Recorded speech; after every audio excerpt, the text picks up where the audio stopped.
Good day, Tragic here, and welcome to the Seventh Continent. This is where we explore, survive, and we are the heroes. Well, I'm the heroes. I'm all the heroes together. Because I'm heroic, and you are about to witness my heroism as we do the Seventh Continent. Oh yeah. So let's get straight into it. Now, I haven't read any of the story stuff in the setup, which I usually do in the setup, but because this is so story-driven, this game, I think we're going to do it all in at one time. So we'll start with Pendleton. How did this young Serb, who did not speak a word of English, manage to obtain the position of chief physician on an internationally renowned expedition to a mysterious continent, less than 10 years after arriving clandestinely in the United States? This is a secret that Vasily Kovinek, or whatever, alias Elliot Pendleton, will certainly keep until the day he dies. I am incredibly bad at pronouncing non-English names, so deal with it. Dmitry Gorchov. Dmitry is not too fond of talking about his past or what drives him. Rumor has it that he escaped from the Peter and Paul fortress in St. Petersburg, where he was being held for anarchistic activities and propaganda. He is thought to have joined the expedition as a security expert in order to leave his troubled past behind him. The scars that cover his body and the way he screams when he wakes up in the morning say more about what he went through and his ability to face danger than he ever would. Okay, that's a cumbersome sentence. Let's keep going. Mary Kingsley. At the age of 30, Mary went off alone exploring Africa in order to complete her late father's work. Through contact with local tribes, some of which were cannibalistic, she learned jungle survival, canoeing, and discovered a new species of fish. Upon returning to her native England, she received an offer to join an expedition to a new mysterious continent. She decided to postpone writing her memoirs as the lure of adventure always comes first. Cleen McCuskey. The heiress of a wealthy manufacturer, Cleen has always been passionate about herbs and plants. Thanks to her botanical knowledge, she has been able to survive being poisoned by her unmannerly husband, whose greed led him to the gallows. Freed from her married life, Cleen got involved and partially funded the first expedition to the Seventh Continent. She plans to name the first carnivorous plant she discovers after her ex-husband. Okay, so basically the story of the Seventh Continent is that there was an expedition to the Seventh Continent, but after we came back, we discovered we were all cursed. So we all had to gather up and go back to the continent and try and, lift this curse that we were put under. And I'm not quite sure the thematics of why we start in random locations. I'm just going to say we crashed our ship or something and got washed ashore and came out of a daze, and we're here at this tile. So let's just check it out. Tall trees with above ground roots border the edge of a dark and nearby impenetrable jungle.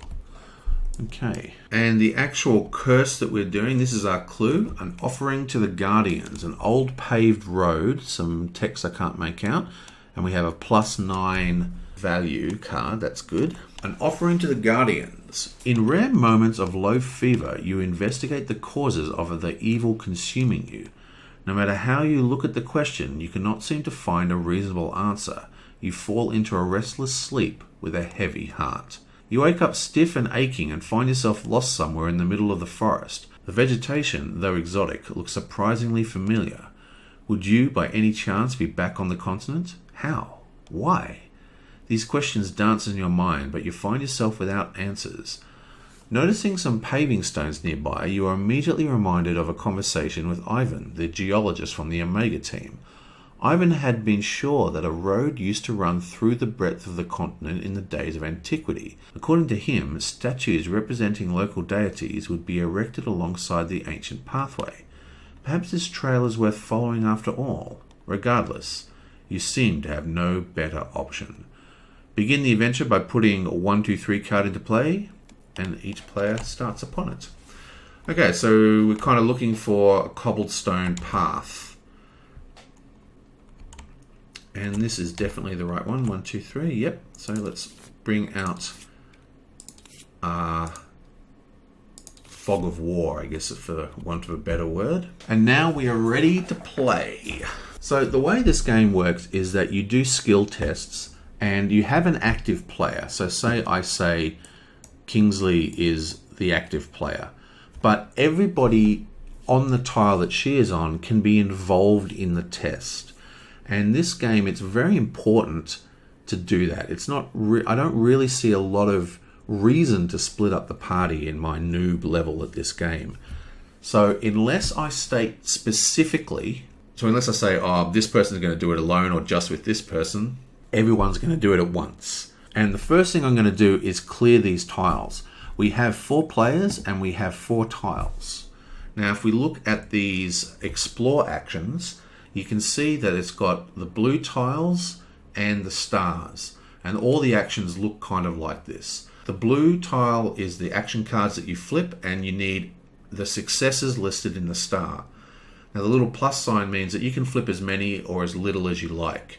So if you have a high star ratio, you might want to flip more than 1 tile because you'll never get it with 1 tile. But in this particular case, all these tiles are 0, 0, which means that we can flip these tiles without using a single action card. We can just flip them over. But what I'm actually going to do is I'm going to do them all one after each other, but I'm going to draw 1 action card each, so everybody gets an action card into their hand, and you'll see what I mean. But one thing that does matter is who is the active player. So I've just made this little tiny chit here, and I'll just place it on people, and that'll become the active player. So what will happen most of the time is that every one of the characters is doing the test, but if the test itself, when revealed, has some kind of special event for the active player, it'll be whoever I've got this black chit on. I just have to remember to move it sometimes. Okay, so let's get in this. So we'll just leave it like that, and let's flip this one here. Now it's a 0, 0, but we're going to do 1 action card just so we can draw a card. So let's give this a quick shuffle and let's get started. Boom. Yaelgrad. This is a Dimitri one, I think. Goes over here. And you'll note that I've put all this stuff all over the player boards. This is just to remind me, because when you're playing this game, because of the way you can combine characters, even though you're playing co-op, right? So you can combine the characters. So if you're playing a solo game with 1 investigator, you can carry 4 quests, 5 action cards, and build 4 items. But when you're playing a 4-player game, you can only carry 2 of every card, except for red cards, and build 2 items. And the items can only be a stack of 2, which is huge. I actually forgot to write that down. I should do that as well. Okay, so I've given that card to Elliot. Gives him some pretty decent actions. And that was, I've forgotten which one we were doing. This one, wasn't it? No, this one? I think it was this one. Okay, let's flip it over and see what it is. Bam. Forest fire. The forest is burning ahead of you. If you want to continue this way, you'll have to cope with the thick smoke and rising flames. Each involved character takes a 104 card. Discard this. Okay, so I'm still a bit rusty on these rules. I'm pretty sure these sort of ones that have the arrows are basically saying there's a permanent event. So I think that's what they're saying, is this tile is basically a bushfire, and we can go through it if we want to. We don't have to go through there, I don't think. It doesn't encounter immediately. Where's the manual? Card types, here we are. Permanent event. They remain in play on the board after they've been revealed. See permanent events, page 15. They're attached to the terrain card in the direction the arrow states. So, here, I can just go through this way. There we go. Nice. Right. So, permanent events. The active player must put this card into play, place it on the board, make sure a blah, blah, blah, blah. It's now attached to the terrain card. Yeah, so we don't have to do it, but we have to do temporary events when they go through. So, long story short, I don't really want to go into this fire just yet, so we're going to move along. Let's do the top one this time. And we'll draw our 1 card. Ooh, nice juicy successes. Think. Randomly take up to 7 cards from the action deck. You may add 1 card to your hand and then must shuffle the other cards back into the action deck and or the discard pile. You choose. Excellent. So that's pretty cool. What is it? That's a Serenity. Does anyone target Serenity? So that's skill, botany, vigilance, stamina, and aggressiveness. So no one really does that, so I'm just going to give that to our Mary Kingsley. And Flipperoonsky. Dead End, another permanent event. No matter which path you take, you are invariably stopped by a thick and impassable vegetation of this jungle. Okay, so we can do a compass event. It's actually quite expensive. 2 action cards and 3 successes. If you're wondering what I'm talking about by expensive, this action deck here is kind of like the timer for the game. You need to, once this sort of runs out, you basically got to go through it twice, kind of. The way the game usually ends is you draw skulls on your second time through. And so you don't want to, your tests, you can draw as many cards as you want to pass. So if it says get 3 stars, I could draw 14 cards and I'm guaranteed to win, but it means that your entire game has less time to accomplish things. It's pretty clever. So I'm not going to go in there either. Let's do this one now. Again, let's flip 1 card. Oh, the shovel. Oh, very, very nice. I really like the shovel. Let's give that to one of the guys because, you know, I'm still sexist, I guess. And flip. Boom! Remains. You discover the bloody remains of several small creatures that might have been rabbits or monkeys. They were obviously killed by some predator. Okay, so this is a weird one. We can pick up whatever this is. And it's just 0. It doesn't even need to draw a card. And we also get a star for it. You just banish and draw a 001. It's also got a bone material. And I don't understand what the star inside the target is. That is a test, but like an archery target. I suppose you can pull it into your hand. It says banish it. Oh, maybe what, you can construct it? No? I have no idea what that is. Let's just get rid of it. We're not going to draw a card. Automatic success. Banish this and draw a 001. 001. Let's just banish this. It definitely says this. 001 and banish this. Okay, banish. And draw a random 001. Boom. Meat. Randomly take 3 cards. 6 if you have the fire resource. From the discarded pile and shuffle them back into the action deck. Oh, excellent. That's going to come in very handy. So I'm going to give this to you. Actually, this isn't even, it just gets built straight away. And that has a durability of 1. Nice. And then I replace this with the 220 tile. I'm not quite sure if I did that all correctly. I'm still pretty new to this game. Pool of water seems to have collected underneath one of the larger trees to the north. It might be a prime water source for the local fauna. Okay, so we revealed a new tile. This one has a sight test on it. Now, let's reveal this other tile here. And we're going to do the same thing. You may discard this card during the result step if you're an action involved to get a following effect, +1. Nice. So we'll give that to, let's give that to our active player. Who's our active player? I think it's the redhead. And now we can flip this sucker. Okay, I'll get smoother as we play this mod. Oh, crab! Okay, this is an event. We have to resolve it immediately. A large spider-like crab has dropped from a branch, landing right on top of your head and begins crushing it with long pincers. So this is a red test. Now, red tests are forced, I believe.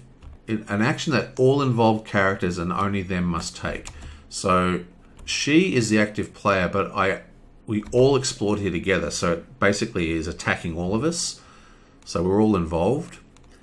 And we need 3 successes, and it's a strength test +2. You eventually loosen the pincers and throw the crab to the ground. Will you let it scuttle away?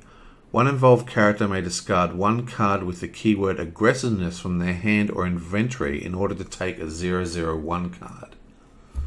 Interesting. Now, unfortunately, does anyone have an aggressiveness card? Stamina, Serenity, and Vigilance. So no one's got an aggressiveness card anyway, so we can't catch this crab. But we can deal with him. We do have the Yale Graduate card. So the following effect applies as long as you have this in hand. -1 energy and or star. And we also have this in hand. You may discard 1. So what that basically means is that we only need 2 successes. So I'm going to discard 2 cards, I think. Yeah, 2 cards, and we need 1 success. So, yablam! Okay, so we get 1 success only, but we've drawn 2 actual cards here. And this is pretty interesting, a herbal mixture. She has a special ability to build this item. And medical examination. Randomly take 4 cards from the discard pile and shuffle them back into the action deck.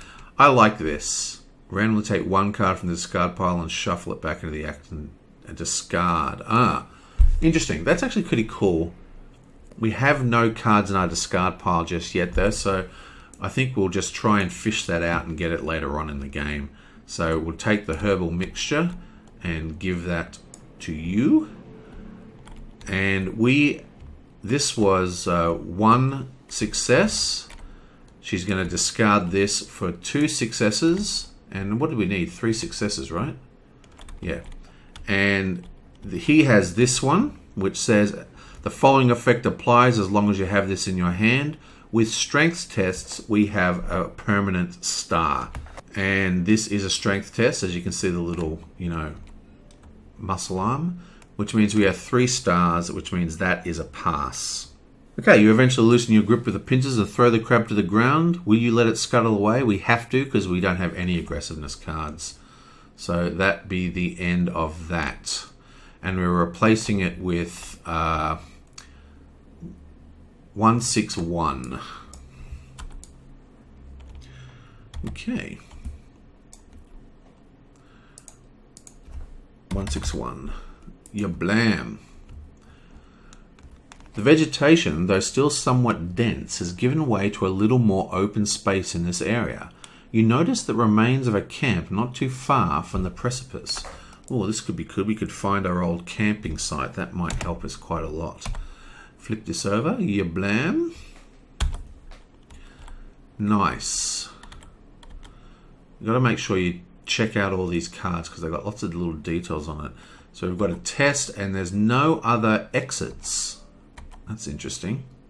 I think the next thing we're going to do, using McLean as the active player, like still, we are going to build her herb pot. Now, if you look at this, you can see that it's got like a little sort of leaf. That's the resources on this tile. So if we just have a look at our object, you can see that if we want to construct this, it's going to cost us 3 energy to do, right? But if we have access to the leaf resource, it's actually -1, which means it's only 1 energy, and it doesn't need any successes. So we're definitely going to build this straight away. And she's already used her slots, which is pretty bad. Oops, wrong bag. Comes in as a 3. But we still need to actually flip the card. Remember, we have the leaf resource, so we only need 1 card to do this. And yablam. Ooh, -3. You may discard this card during the cost step of the action you're involved in order to apply the following effects. -3. It's another stamina. That's very, very handy. Okay, so who's got spare? She's got plenty of spare room, so she'll take that one. Now that she's made this item, she's got, wow, stars and lucky sevens and everything. So quite a lot of stuff can go on with her herbal mixture. Very good, very good, very good. Now what to do? I think we're going to call it pretty soon with this video. It's been a bit ungainly, me trying to get used to how my mates put this together, as well as, you know, being a bit of a noob with the rules. I think what we want to do here, there's 2 compass abilities. No one's got any kind of compass effects yet. So I think what I'm going to do, I'm going to switch over to this guy as the active player, and we are going to make a move, and a move is going to cost us 2 energy to move, and we're going to move this guy, and we'll move her in there. Well, not him, sorry. We'll move this guy, the active player, and her into this area here. And that's going to cost us 2 energy to do. Yeah, blam. Oh, so that was handy. So this gets taken into hand. Oh, not this one. This one. That was that's the person I did take, right? Yes. And we'll just discard that one. Now that we've moved in there, I think what I might do is actually do this test. So let's do an investigate. We don't have any need for successes. We just need to draw 1 energy to check out this campsite. So, yeah, blam. Ooh, another card. Nice. And the only person who can carry that is this dude. Remember, only this guy and her are involved in this test. Okay, so that was a pass. Now we draw tile 206. Bam. Some damaged old tents were set up next to an enclosure in pitiful condition, the loose door of which is swaying in the wind. This camp was most probably set up by a group of Western explorers. Once fixed up, it could certainly be nice and comfortable. Take 3003 cards. Okay. Interesting. So we can set up this camp. Quite expensive though. There is no resources on the tile, so it's only whatever resources we bring with us. 10 energy to do this. I really don't know whether that is actually worth our time right now. I don't think I'm going to do this actually. Maybe later. Would probably help if I knew what the 003 card was. Okay, so how do you bring resources with you? You probably have to get them on cards. Okay, so I think the next choice would be we'll make this guy the active player. We'll do 1 more turn. It's very Moorish. 1 more turn, 1 more turn. We'll move into here, and again, we need to discard 2 cards to do that. Bam! What have you got here? Oh, look at that.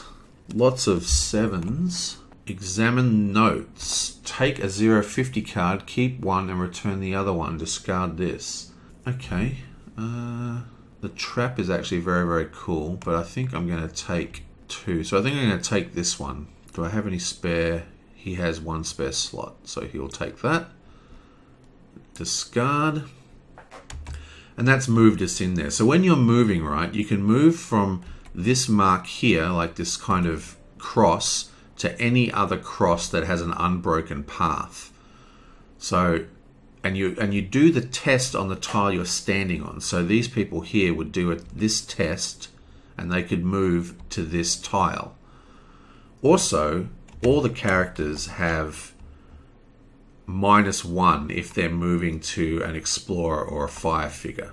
So what that means is this is 1 energy to move from this tile, but it would cost 0 energy to move here because there's already explorers there who've kind of found out about the place for us. Okay, so now that we are still here, let's do Dimitri as the first player.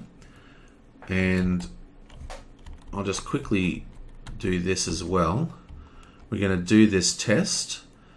It's 1 card looking for 1 success. You blam. Oh, no successes. I guess I'll just discard it because it's the wrong character. Is there any way I can get a success? Nope.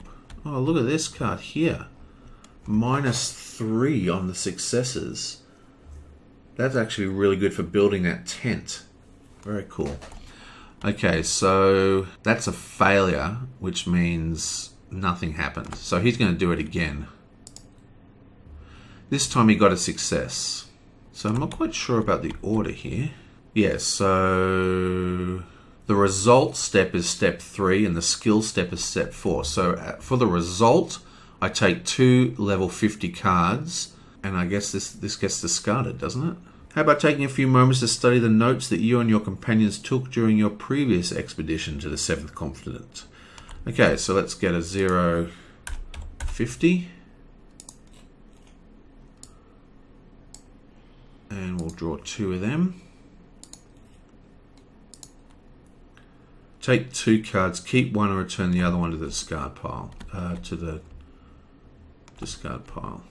Okay. It did say 50, yep. Ilbulus.